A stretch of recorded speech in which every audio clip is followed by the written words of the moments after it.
ময়লার ভাগাড় পরিষ্কার করে সোনালী ফসল শাকসবজি ফলাচ্ছে রাজধানীর ছিন্নমূল ভূমিহীন ও ছোট ছোট শিশুরা।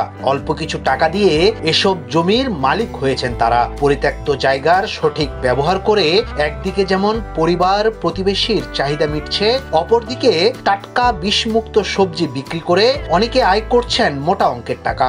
আমি ডাটা লাগাইছি, পালং শাক লাগাইছি, মূলা লাগাইছি, পরে মরিচ গাছ আছে, লাউ গাছ আছে, টমেটো গাছ আছে। মাটি অনেক ভালো, এখানে উপরের মাটি অনেক ভালো, কারণ এখানে সার নাই, কোনো সার ছাড়া মুক্ত।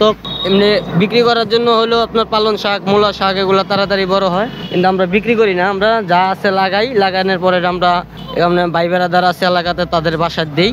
রাজধানীর হাতিরঝিলের পানি শুকিয়ে এলেই পারে বিভিন্ন ফসলের চাষ করেন তারা। কেউ দেন নিড়ানি, কেউ বা পানি দিয়ে পরিচর্যা করেন সবজি ক্ষেতের, কেউ কেউ আবার সেখানেই বিক্রি করেন অথবা নিয়ে যান পরিবারের জন্য।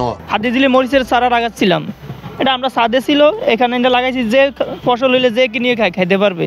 এটা সদগায়ে জারিয়া হিসাবে আল্লাহ তাআলা কালকে দিন আমাদেরকে দিবে, এটাই আমরা পাওয়ার আশা করি। পুরো হাতিরঝিল জুড়ে এইভাবেই চলছে চাষ।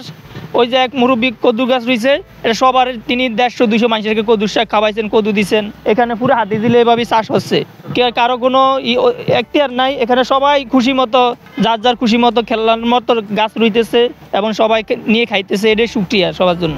বড়দের পাশাপাশি শিশু কিশোররাও টিফিনের টাকা বাঁচিয়ে লেকের পারে করছে চাষাবাদ। 20-50 টাকা দিয়ে সবজির বীজ কিনে লেকের মাটিতে লাগিয়ে নিজেদের অভাব অনেকটা ঘুচিয়েছে তারা। কত শিশুরা ওই যে ডাটার বীজ ছিটিয়ে দিছে, ওরাই পরিষ্কার টরিষ্কার করছে। আমরা ওরা খাক বা যে খাবে কে খাবে, কে কার কিসমতে আছে কে বলতে পারবে। ইট পাথরের এই শহরে মাঠের সংকটের পাশাপাশি নেই পর্যাপ্ত চাষ উপযোগী জমি। তবে হাতিরঝিলের লেকের পার ঘেঁষে লাগানো ছোট ছোট ফসলি ক্ষেত সাময়িক সময়ের জন্য হলেও মনে প্রশান্তি এনে দেয়। ইয়াসিন আলী, সোনালী নিউজ, ঢাকা।